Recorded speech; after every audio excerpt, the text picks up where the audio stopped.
최근 들어 저희 집에는 자아가 한껏 강화된 두 분이 계시는데 7세 형제님하고 6세 자매님이 가끔 그리고 자주 장난감을 가지고 다투곤 합니다. 한 번은 어김없이 이 장난감 하나 가지고 서로 자신의 것이라고 주장하며 다투는 것을 보게 된 거죠. 그러면 이제 중재위원회가 가동을 합니다. 가서 이렇게 제가 말해주는 거죠. 계속 장난감 가지고 싸울 거면 장난감 갖다 버리자. 하나님이 너희 둘이 사이좋게 가지고 놀라고 이 엄마 아빠를 통해서 너희에게 선물해 주신 건데 이렇게 이걸 가지고 싸우니까 차라리 갖다 버리는 게 없어지는 게 낫지 않겠냐. 이렇게 말하면 갑자기 조용해지면서 문제가 해결됩니다. 우리는 살아가면서 이런 경우가 참 많습니다. 내 삶의 주인이 애초에 내가 아닌데 내 것이라고 착각하는 경우가 참 많다는 것입니다. 성경에도 보면 믿는 신자들을 가리켜 하나님의 자녀 혹은 주의 종이라고 잘 표현합니다. 특히 바울은 그의 서신에서 자신을 예수 그리스도의 종이라고 표현하기를 좋아했고, 예수님의 동생이었던 야고보 또한 처음에 예수님을 친형이면서도 정신 나간 사람으로 취급했지만 십자가 구속과 부활 사건 이후 야고보는 자신을 예수 그리스도의 종이라고 표현하기를 서슴지 않았습니다. 여기서 종이라는 말은 내가 주인이 아니라 하나님만이 나의 주인이라는 아주 중요한 사실을 전제하고 있습니다. 그러나 믿는 사람 중에도 보면 우리 안에 있는 죄의 본성과 연약함으로 내가 하나님의 자녀이며 종되었던 사실을 이 망각하는 모습을 우리는 자주 발견하게 되는 거죠. 설사 내가 종임을, 자녀임을 망각해서 그래서 마치 내가 주인과 같은 그런 모양을, 그런 생각을 가졌다 할지라도 우리 하나님의 주인 되시고 아버지 되심에는 전혀 변함도 없고 흠집도 없습니다. 그러함에도 종인 사람은 끊임없이 자기가 주인이 되려고 하고 그래서 피곤하고 불행한 인생을 살아가게 되는 것이죠. 오늘 함께 읽으신 본문에도 보시면 자기가 주인인 마냥 착각해서 불행한 인생을 살아간 사람의 이야기를 볼 수 있습니다. 그는 바로 이스라엘 역사 가운데 전무후무하게 악한 왕으로 평가되는 아합 왕입니다. 아합은 통치 초기부터 하나님을 버렸던 여로보암의 길을 따랐고 그것조차도 가볍게 여겨서 이방 나라의 이세벨을 자신의 왕비로 맞아들였으며 더 나아가 바알과 아세라를 국가 종교로 도입한 바 있는 전무후무한 악한 왕이었습니다. 이런 아합의 모습을 보시고 하나님은 선지자 엘리야를 포함한 무명의 선지자들을 보내어 끊임없이 하나님 자신을 드러내고 알려주심으로 죄악에서 돌이킬 것을 촉구해 주셨습니다. 그런데도 본문 20절에 엘리야의 책망과 같이 끝까지 정신 차리지 못하고 정신을 팔고 다니는 왕으로 도무지 하나님을 자신의 주인으로 인정하려고 들지 않았습니다. 이런 아합과 대조적인 모습을 보인 왕이 있다면 하나님의 마음에 합했던 다윗 왕을 꼽을 수 있죠. 다윗 왕에 대한 기록으로 사무엘하 5장 12절에 보면 이런 기록이 있습니다. 다윗이 여호와께서 자기를 세우사 이스라엘 왕으로 삼으신 것과 그의 백성 이스라엘을 위하여 그 나라를 높이신 것을 알았더라. 자신이 이스라엘의 왕인데 이렇게 자신이 이 나라의 왕이 된 것은 자신이 잘나서 그런 거나 아니면 정치적으로 뛰어나서 그렇게 된 것이 아니라 오직 하나님께서 자신을 세워주셔서 이스라엘의 왕으로 삼아주셨다는 사실을 이 다윗은 알고 있었다는 것입니다. 나라가 다윗 시대에 부국강병했던 것도 다윗은 다윗 자신의 잘남이 아니라 오직 하나님께서 그의 백성 이스라엘을 위해서 그를 높이셨다는 것을 다윗 왕은 알았다고 고백하고 있는 거죠. 이것을 알고 있던 다윗 왕은 하나님을 마음껏 높여드렸고 또 하나님 또한 이 다윗을 마음껏 사용하셨으며 후대의 악한 왕들과 지도자들을 구분함에 있어서 기준으로 삼으셨습니다. 그런데 재미있는 사실은 하나님이 후대의 악한 왕들과 지도자들 앞에서 다윗을 기준으로 본보기로 삼으실 때 그냥 다윗 왕이라고 말씀하지 않고 거의 대부분 내 종 다윗과 같이라는 말을 사용하셨다는 것입니다. 이것을 우리 한글로 번역된 성경 또 그중에도 열왕기 상에서만 무려 내 종 다윗이라는 말이 여러분 31번이나 등장합니다. 그러니까 우리가 생각하기에 하나님 앞에서나 정치적으로 뛰어났던 이 다윗이 훌륭한 왕으로 평가되었던 것은 자신의 잘남이 아니라 하나님이 세우신 왕으로 평생을 하나님의 종으로 살았기 때문에 후대의 훌륭한 왕, 믿음의 본이 되는 왕으로 평가될 수 있었다는 것입니다. 그러나 오늘 본문에 등장하는 이 아합은 도무지 자신이 이스라엘의 왕으로, 자신이 하나님이 세우신 왕이라는 것도 하나님의 종이라는 것도 도무지 알지 못하고 죄악에 정신을 팔고 다니는 그런 악한 왕이었습니다. 우리는 오늘 이런 죄악에 정신 팔린 아합 왕의 모습을 살펴보며 이 시대에 하나님을 주인으로 모시는 온전한 하나님의 종으로 서게 되는 은혜의 시간이 되시기를 축복합니다. 첫째로 아합이 죄악의 정신을 팔고 다니며 하나님을 주인으로 인정하지 못했던 것은 본문 1절에서 4절에 나타나는 바와 같이 하나님의 나라 이스라엘을 이 왕으로서 당연히 알고 있어야 할 하나님의 법을 모르고 또 알고도 무시했다는 것입니다. 하나님 나라에, 하나님이 세우신 이스라엘의 그 나라의 왕이면 하나님의 법을 알고 있었어야 되는데 이 아합 왕은 하나님의 법을 몰랐다는 것입니다. 그리고 알고도 무시했다는 거예요. 아합은 사마리아에 본궁이 있었지만 본궁을 만들어 놓고도 자신의 별장과 같은 궁을 이스라엘에 하나를 더 만들었습니다. 이 별궁 가까이에는 이스라엘 사람 나봇의 포도원이 있었는데 어느 날 아합이 왕궁에서 그것을 보니까 자신의 소유로 갖고 싶은 탐심이, 욕망이 생겨났던 것입니다.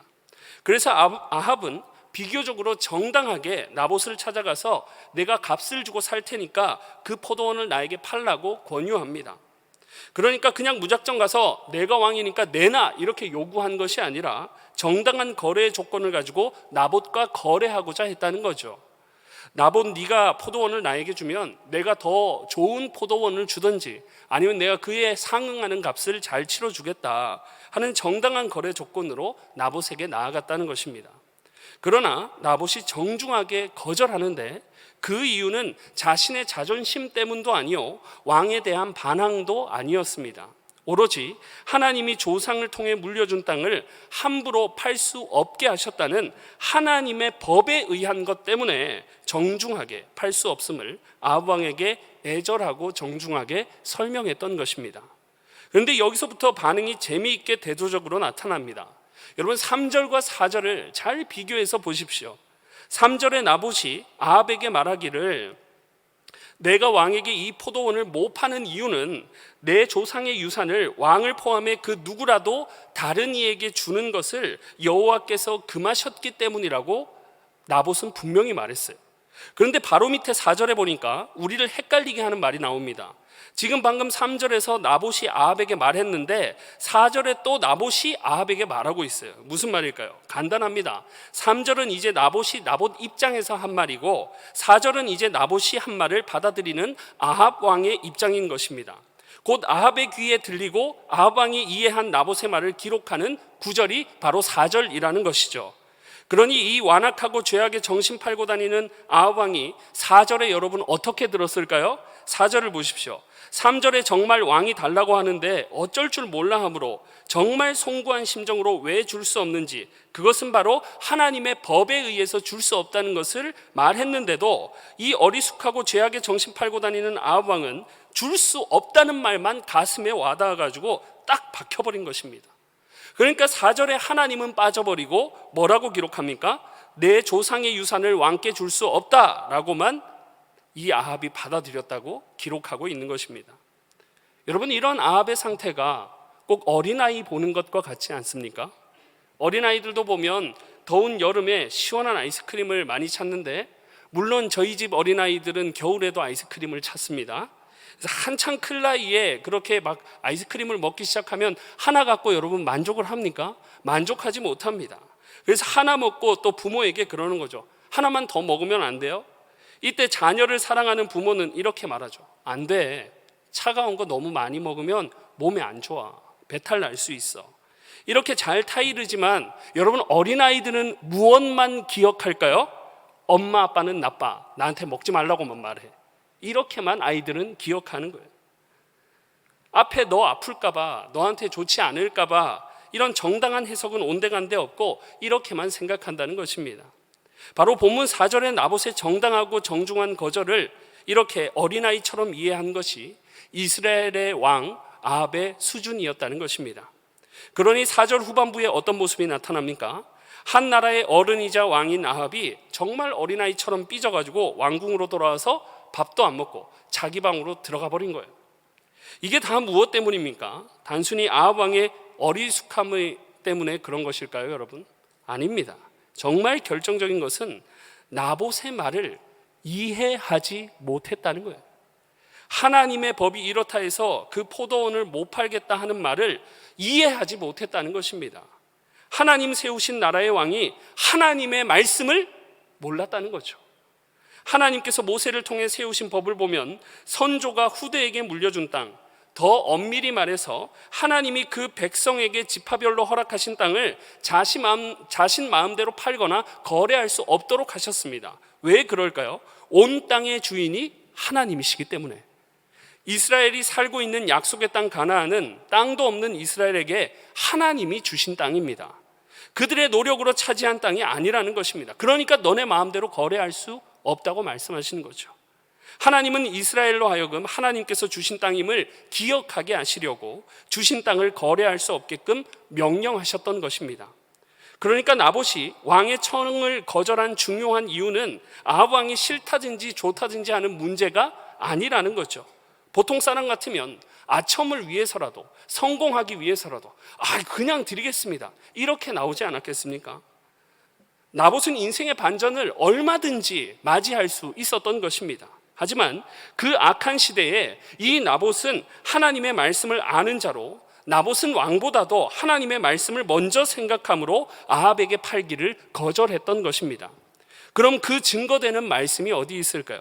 레위기 25장 23절의 말씀입니다. 우리 함께 읽어보시겠습니다. 시작.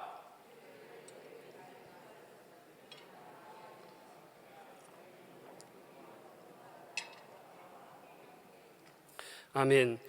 이 구절 외에도 하나님께서는 세세하게 토지에 대한 법을 열거하시는데 여러분 그 핵심은 한 가지입니다. 너네 땅 아니니까 너네가 함부로 땅을 사고 팔고 하지 말라는 것입니다. 너네가 지금 살고 있는 터전으로 살고 있는 땅, 내가 준 땅, 내 땅이니까 그거를 가지고 너네 마음대로 사거나 팔거나 하지 말라고 하나님이 말씀하셨던 거예요. 혹 먹고 살기 어려워서 남에게 팔더라도 주변에 친척이 여유가 있으면 대신 속량해서 다시 그 땅을 되찾아주고, 만약 그것도 안 된다면 그 땅을 산 자는 반드시 희년이 되면 그 판자에게 다시 돌려주라고까지 하나님은 지엄하게 토지에 대한 명령을 내리셨습니다.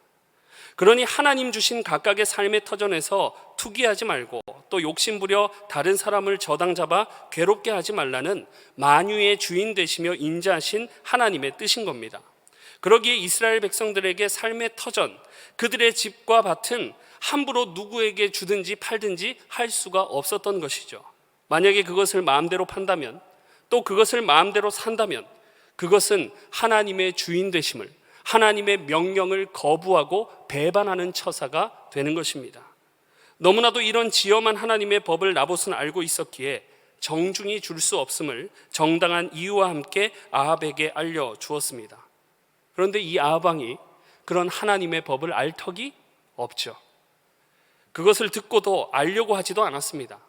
왕의 수준이 이러하다 보니까 나봇이 하나님의 법이 이렇다 하여 못 주겠다 하니까 그래도 엘리야를 통해 어렴풋이 하나님은 알고 있어서 나봇에게 왕의 채통으로 뭐라 말도 못하고, 그러니 아합은 제멋대로 나봇이 거부만 했다고 반역으로만 이해하고 혼자 방으로 들어가 밥도 먹지 않고 어린아이와 같은 모습을 하게 되었던 것입니다. 우리는 이런 아합과 나봇의 모습을 통해서 중요한 교훈을 발견할 수 있습니다. 우리 삶의 기준은 우리 자신의 판단이 아니라 우리 주, 우리 하나님의 말씀이다 하는 사실입니다. 아합의 판단 기준은 자기 눈에, 자기 마음에 좋을 대로 하는 것이었어요. 그러나 나봇의 판단 기준은 어디까지나 하나님의 말씀이었다는 것입니다. 그래서 만약 아합처럼 하나님의 말씀을 삶 가운데 읽지도 않고 상고하지도 않게 되면 결국 잊어버리게 되고 내가 주인이 되어 내 멋대로 살게 되는 것입니다. 그러므로 우리는 항상 주의 말씀을 생각하고 주의 자녀로 합당하게 살기를 힘써야 할 줄 믿습니다. 두 번째로 아합이 죄악의 정신을 팔고 다니며 하나님을 주인으로 인식하지 못했던 것은 본문 5절에서 7절에 나타나는 바와 같이 그가 이세벨을 의지했다는 것입니다. 주인 대신 하나님을 의지하지 않고 이세벨을 의지했다는 거예요. 아합이 이제 나봇에게 거절당하고서 삐져가지고 궁에 돌아와 밥도 안 먹고 방에 틀어박혀 있으니까 왕비 이세벨이 와서는 마치 어린 아이를 달래는 엄마와 같이 왕께서 무슨 일이 있기에 이렇게 식사도 안 하시냐고 묻는 겁니다. 그러자 이 아합이 기다렸다는 듯이 이세벨에게 고자질을 하는데, 여기에서도 보면 하나님의 법 때문에 그렇다라는 말은 쏙 빼버리고 자신이 유리한 쪽으로만 이세벨에게 설명하는 모습을 볼 수 있습니다. 6절의 뒷부분을 보십시오. 그가 대답하기를, 나봇이 이렇게 말했다는 거예요. 그가 대답하기를 내가 내 포도원을 내게 주지 아니하겠노라 하기 때문이로다. 나봇은 분명 하나님의 법이 금함으로 못 준다 하는데 아합은 그런 거 다 없애버리고 빼놓고 자기한테 주지 않았다고, 거부했다고만 말하고 있는 것입니다. 이런 아합을 보고 이제 이세벨이 슬슬 충동질하기를, 걱정하지 말라고, 당신이 누구냐고, 이 이스라엘의 절대적인 권력자 왕이 아니냐고, 내가 그거 다시 되찾아 주겠다고, 당신의 것으로 소유하게 만들어 주겠다고, 그러니까 일어나서 밥 먹으라고 그렇게 말하는 거예요. 사실 이세벨은 이방 나라의 우상을 섬기는 여사제 출신으로 아합이 하나님의 말씀이 이렇다고 해봤자 본문에 기록된 반응과 크게 다르지 않았을 겁니다. 그러함에도 아합이 하나님의 말씀이 이렇다 하는 것을 이세벨에게 분명히 말해야 했던 것은 하나님이 이 나라의 주인이요 자신도 하나님이 세우신 종된 왕이라는 것을 내포하는 신앙의 고백으로서 매우 중요했기 때문에 반드시 했어야 되는 거예요. 그러나 하나님에 대한 고백은 이세벨에게도 전무했습니다.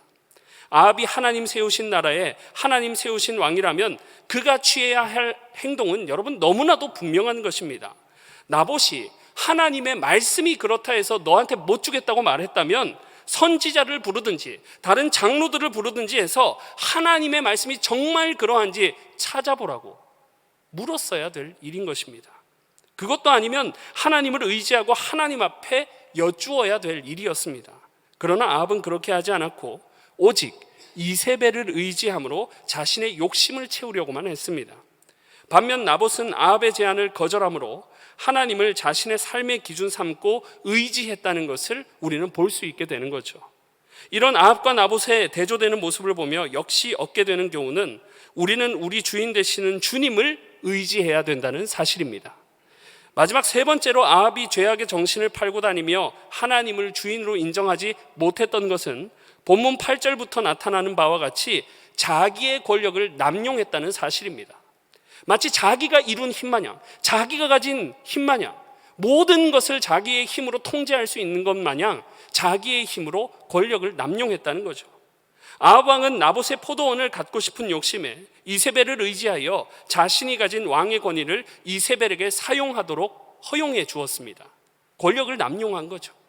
그러니 본문 8절에 보시면 이세벨이 아합 왕의 이름으로 조서를 쓰고 거기에 왕의 도장을 찍어 성읍에서 나봇과 함께 사는 장로들과 귀족들에게 보냈다고 기록합니다.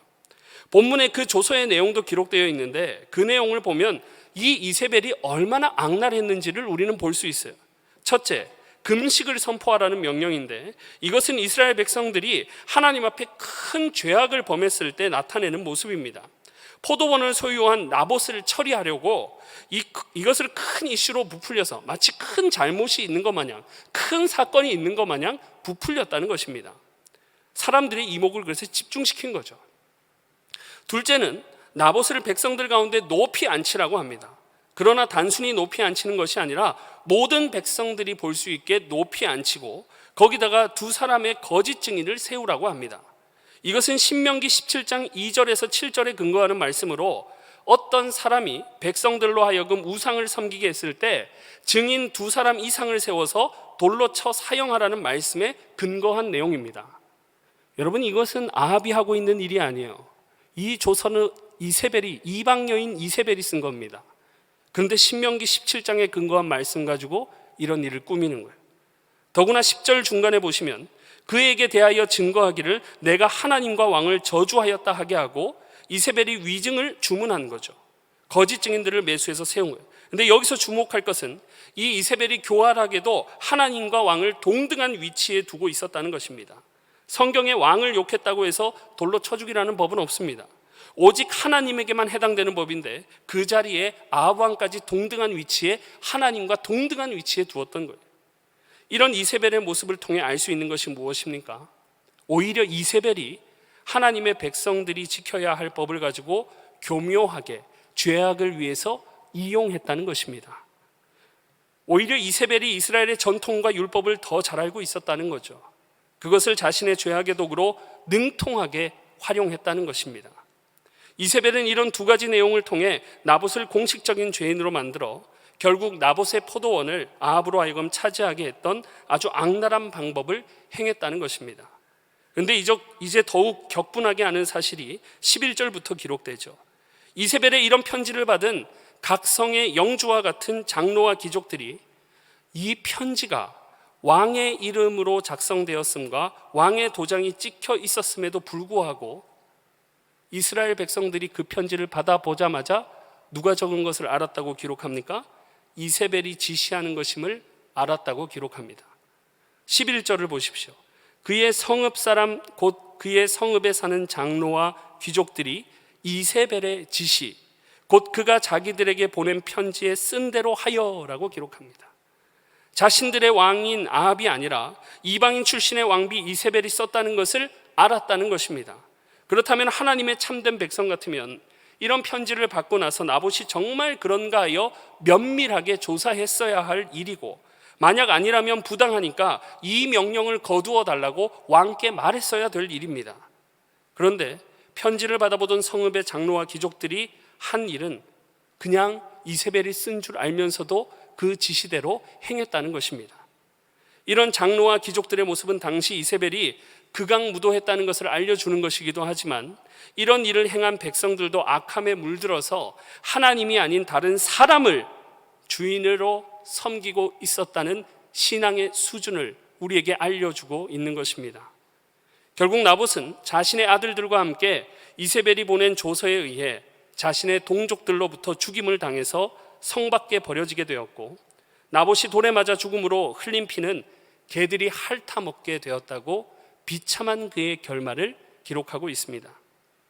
그렇게 이제 나봇이 죽었다 하는 소식을 듣고 아합은 자신이 그토록 갖고 싶었던 나봇의 포도원을 차지하기 위해 나봇의 포도원으로 향하는 것이 바로 오늘 본문의 이야기입니다.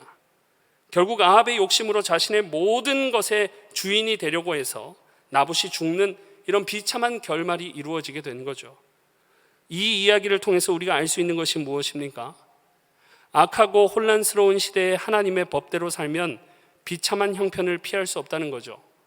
시대가 악하고 시대의 대세가 악한 아합과 이세벨이니까 하나님의 주인 되심과 하나님의 뜻은 안중에도 없는 것입니다. 그래서 그 많고 많은 하나님 나라 이스라엘의 백성 중에 나봇 딱 한 사람만 하나님의 법을 기억하고 따름으로 죽게 된 일이 벌어진 겁니다. 그렇다면 우리가 앞으로 살아가야 할 방향은 세상의 대세를 따르면 되는 것일까요, 여러분? 아닙니다. 하나님은 당신의 그 작정과 놀라운 섭리 안에서 나봇을 마치 스데반 집사와 같이 죽음에 허용하심으로 이후에 이어지는 17절에 엘리야 선지자를 아합 왕에게로 보내어서 나봇의 죽음이 부당함을 선언하며 더욱 아합에 대한 심판의 정당성과 필연성을 부여하시게 됩니다. 그리고는 열왕기상 마지막 22장에 가보시면 우리 주 되신 하나님의 말씀대로 아합은 어이없이 비참하게 죽어서 아합의 피를 나봇과 같이 개들이 핥았고 거기는 창기들이 목욕하는 곳이 되었다고 그 비참한 결말을 보도합니다. 하나님께서 성경을 통해 이런 결말을 알려주시는 이유가 뭘까요, 여러분? 오늘 본문에서 얻어지는 분명한 주의 뜻이 있다면 그것은 하나님이 우리 인생의 주인 되심을 기억하고 하나님의 뜻에 순종하는 자녀로 주의 종으로 합당하게 살아가야 함을 알려주는 것인 줄 믿습니다. 목회자인 저도 그래요. 우리는 매주 사도신경을 통해 하나님이 내 아버지이시고 예수님이 나의 주인 되심을 고백하면서도 그것이 단지 고백에서 끝날 때가 많은 것입니다. 하나님이 주인이라는 사실은 아는데 삶에 작동되어지지는 않는 거예요. 그래서 내가 내 삶의 주인이 되려고 하는 때가 많습니다. 자녀의 주인이 나고, 가정의 주인이 나고, 물질의 주인이, 내 건강과 인생의 주인이 나 자신이라고 우리는 자주 생각하는 거예요.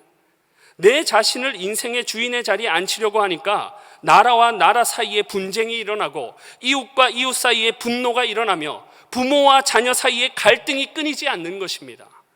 이런 모습들이 전부 우리 자신이 주인이 되어 살아가려고 하는 욕망과 그 욕심에서 나오는 비참한 모습들입니다.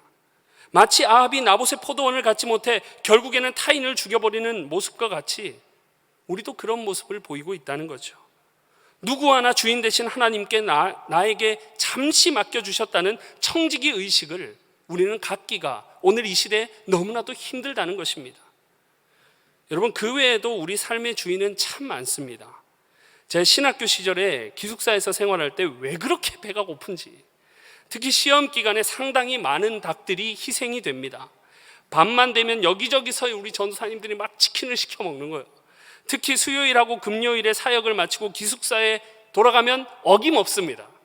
아무리 그러지 말자고 서로 다짐을 해봐도 다음 날이 되면 어김없이 치킨집에 주문을 하고 있는 곤고한 사역자들의 모습. 또 신학교 졸업하면 끝나는 줄 알았는데 금요 철야 마치고 집에 들어가서 자려고 누우면 치킨 라면 떡볶이가 제 눈에 아른아른 거리는 거예요.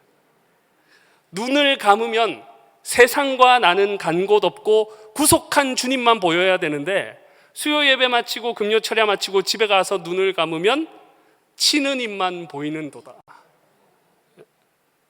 그래서 이걸 또 안 먹겠다고 버티니까 제 성격이 어떻게 될까요, 여러분? 날카로워지는 거죠. 까칠해져가지고 집에 가서 괜히 아내한테 트집 잡는 제 모습. 여러분, 이런 게 전부 아합과 같은 모습인 거예요. 자기가 주인 되려고 해서 자기 마음대로 안 되니까 분노하는 모습들. 그 외에도 걱정, 근심도 과도하면 그것이 여러분 우리의 주인이 되는 것 아십니까? 우리 장로교가 따르는 웨스트민스터 신앙고백서에 보면 하나님의 어떠하심, 즉 하나님의 전지전능한 속성을 소개하며 적용적인 해설의 면에서 하나님이 이처럼 전능하시니 우리가 이 하나님을 믿는 자로서 과도하게 걱정하거나 근심하는 것도 죄이다 라고 해설하고 있어요. 우리가 왜 과도하게 걱정하고 이 생에 집착하고 근심합니까?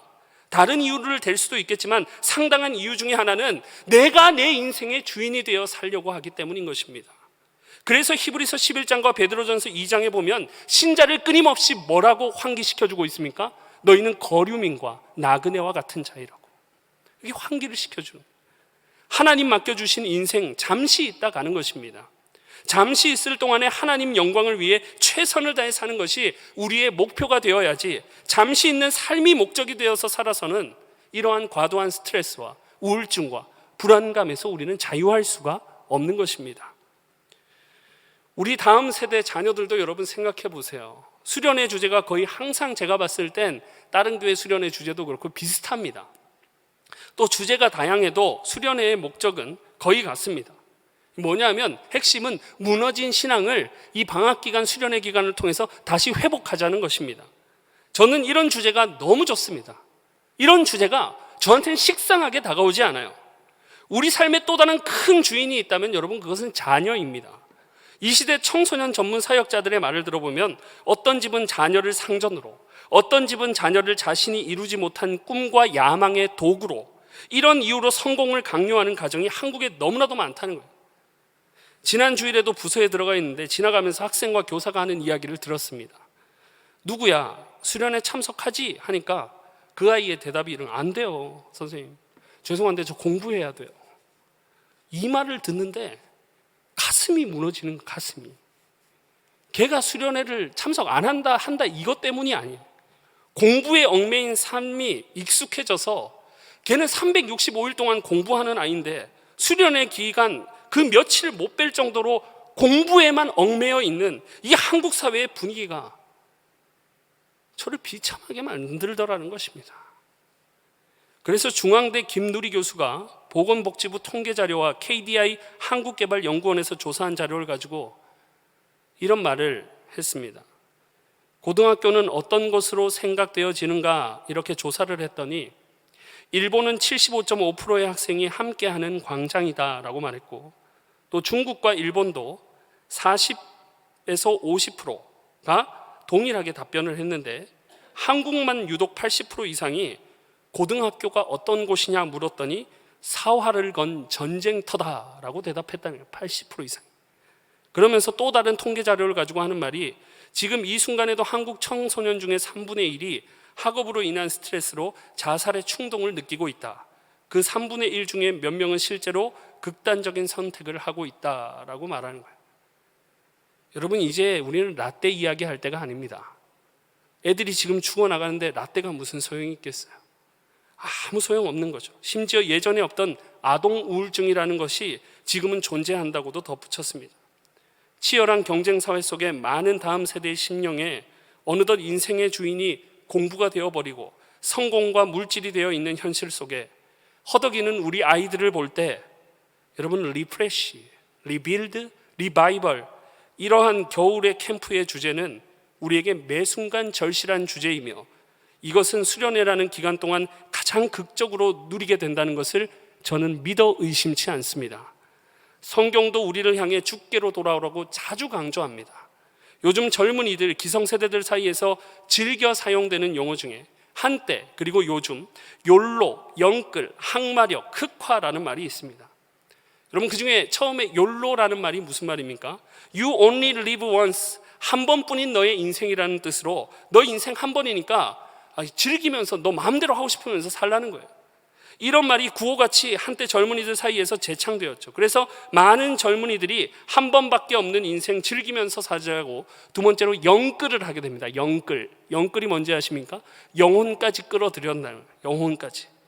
영혼까지 팔아서라도 재산을 끌어모아 갖고 싶은 것을 가진다는 거죠. 그래서 손발이 오그라들 정도의 힘든 상황을 맞이해도 그 상황을 세 번째로 항마력, 악착같이 버텨내서라도 재산을 모아서 한 번뿐인 인생을 즐겨보자. 한 번뿐인 인생을 남부럽지 않게 살고자 악착같이 노력하니까 결국 우리 사회가 계속해서 흑화, 어두워져 가게 되었다는 것입니다. 그러니 기성세대들이 사용하는 용어들을 보면 요즘 젊은 세대들이 어떤 마음을 가지고 사는지를 알 수 있는 거죠. 모두가 허덕이며 아합과 같이 한 번뿐인 내 인생, 갖고 싶은 것 가져서 즐기면서 살자 해서 영혼과 정신까지 팔아넘기는 시대가 바로 오늘 우리가 살아가고 있는 시대의 모습인 것입니다. 모두가 자신의 인생의 주인이 되어 불타오르는 욕망과 경쟁 사회 속에서 허덕이며 살아갑니다. 모두가 내 인생의 참된 주인이 누구인지에 대한 의식이 결핍되어서 모두가 이런 불행한 인생을 살아간다는 거예요. 욕망이 끊임없이 불타오르는 내가 내 인생의 주인으로 살려고 하면 우리는 결국 욕망의 노예가 되어서 허덕이며 살아갈 수밖에 없는 것입니다. 그러니 믿는 자라도 우리는 변함없는 말씀 앞에서 오늘 나의 주인이 누구인지, 내 인생의 주인이 어떤 분인지 우리는 점검하고 또 깊이 인식해야만 하는 것입니다. 여러분, 우리는 당장 내일 무슨 일이 일어날지를 몰라요. 열심히 일하던 가장이 집에 가서 사랑하는 가족들과 식사하려고 퇴근하는 길에 뇌출혈로 쓰러질 수 있는 것이 우리의 인생입니다. 내일은 우리의 날이 아닙니다. 그래서 우리 주님께서 분명하게 말씀하셨어요. 내일 일을 염려하지 말라고. 내일 일은 내일의 주인이신 하나님께 달려있는 것입니다. 내일의 주인 되신 하나님, 모든 역사와 만유의 주인 되신 하나님, 바로 우리는 모든 것의 주인 되신 이 하나님을 날마다 생각하고 붙들고 의지해야 될 줄 믿습니다. 복음서를 생각해 보세요, 여러분. 예수님을 주인으로 인정할 때 수많은 선한 역사가 일어났습니다. 더 이상 인생의 주인이 자신이 아님을 그렇게 부인하고 예수님을 주로 시인할 때 한낱 물고기를 낚던 어부가 영혼을 낚는 어부가 되는 역사가 일어났습니다. 예수님을 주로 고백할 때 앞을 보지 못하던 맹인이 앞을 보게 되는 역사가 일어났던 것입니다. 예수님을 주인으로 모실 때 걷지 못하던 자가 걷게 되고 병든 자가 낫게 되었습니다. 예수님을 주인으로 고백할 때 죽은 자가 다시 살아나게 되고 영죽은 죄인이 영원히 구원받게 되는 역사가 일어나게 되었던 것입니다. 그러니 오늘 이 시대에 내가 주인 되기를 포기해야 되는 것은, 여전히 나를 부인하고 예수님을 나의 주인으로 고백하는 것은 오늘 우리에게 너무나도 절실하고 중요한 것입니다. 이런 선한 역사가 일어나는 비결은 그래서 한 가지, 우리 인생의 참된 주인 되신 예수님을 나의 주인으로 모시고 고백할 때 만유의 주가 되시는 전능하신 주님이 우리에게 선한 역사를 나타내 주실 줄 믿습니다. 호산나 교회 담임했던 홍민기 목사님이 쓰신 하나님 중심이라는 책에 나오는 이야기입니다. 이집트는 전 국민의 90% 이상이 이슬람 교도래요. 예전에는 많은 그리스도인이 있었지만 지금은 남은 자들과 같이 소수의 그리스도인들만이 살아남아 있다고 합니다. 이집트에서 그리스도인들은 아무리 공부를 많이 해도 출세하기가 어렵습니다. 좋은 대학을 나와도 직장을 다닐 수 없습니다. 정부기관에 입사할 수도 없습니다. 이렇게 큰 불이익을 당하면서도 이집트의 그리스도인들은 신앙을 붙잡고 살아갑니다. 언젠가 이슬람 정부가 그리스도인 리더들을 불러 이렇게 말했습니다. 너희에게 신앙의 자유를 주겠다. 대신에 너희는 모카탐이라는 곳에 가서 살아라. 여기 이슬람 정부가 제시한 모카탐 지역은 이집트 수도에서 버리는 모든 쓰레기가 집결되는 지역이었습니다. 그러니까 쓰레기장이죠. 그곳에서 쓰레기나 분리수거하면서 살아라. 너희가 거기서 산다면 거기서만큼은 예배 드릴 수 있게 해주겠다.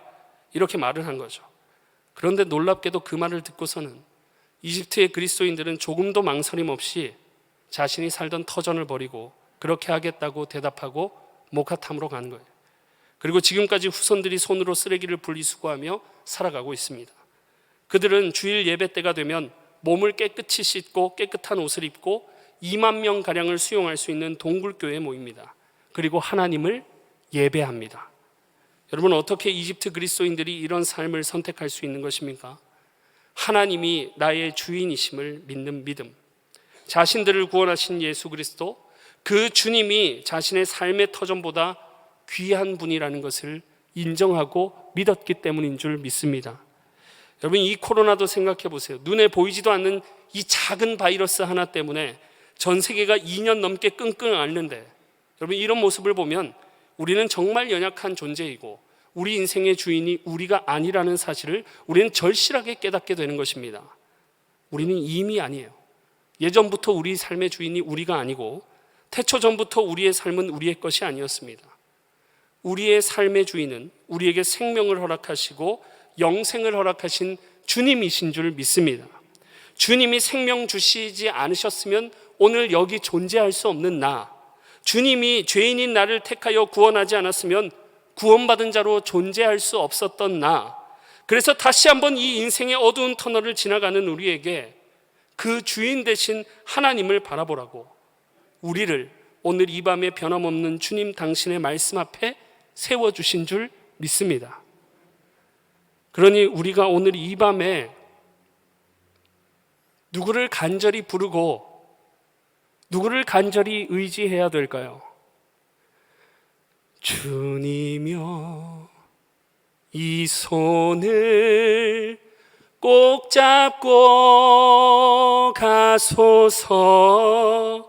약하고 피곤한 이 몸을 폭풍 후 흑암 속 해치사 빛으로 손잡고 날 인도하소서.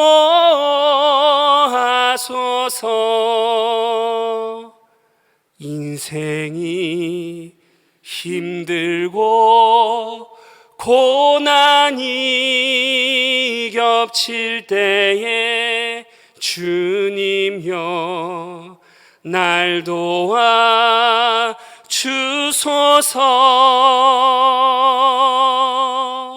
외치는 이 소리 귀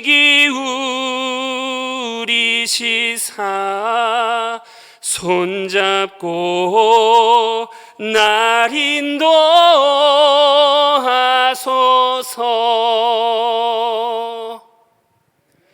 우리의 인생이 아무리 흑암과 같고 세상이 아무리 세상의 방법으로 너희도 불의를 행하며 한 번뿐인 인생 즐기면서 살라고 우리를 유혹할지라도 여러분, 그때 우리의 도움은 주님 한 분밖에는 없는 줄 믿습니다. 주님은 역사의 주관자가 되세요. 오늘 읽었던 본문만 보면 나봇만 피해를 입고 끝난 것 같지만 열왕기상 22장을 가보십시오. 하나님께서 공의로운 심판을 이 아합에게 그대로 돌려주십니다. 하나님은 역사의 주관자이십니다. 이 어려운 시대에 우리 모든 인생의 주인 되신 하나님을 의지하면 하나님께서 우리를 빛으로 인도해 주실 줄 믿습니다.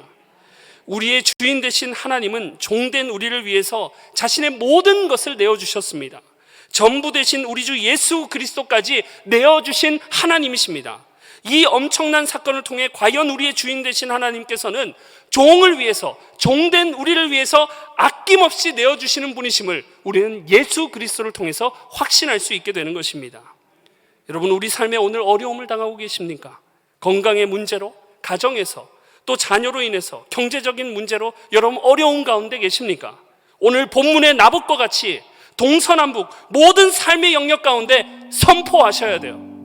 여전히 전능하신 만유의 하나님께서 나의 주인이 되심을 그렇게 믿음으로 선포하며 살아가실 때 동서남북 발길 닿는 모든 삶의 영역 가운데 주님이 주시는 영원한 기쁨과 만족을 환경을 초월해서 누리게 되는 우리 교회가 되시기를 주님의 이름으로 축복합니다. 우리 이 시간 함께 기도하겠습니다.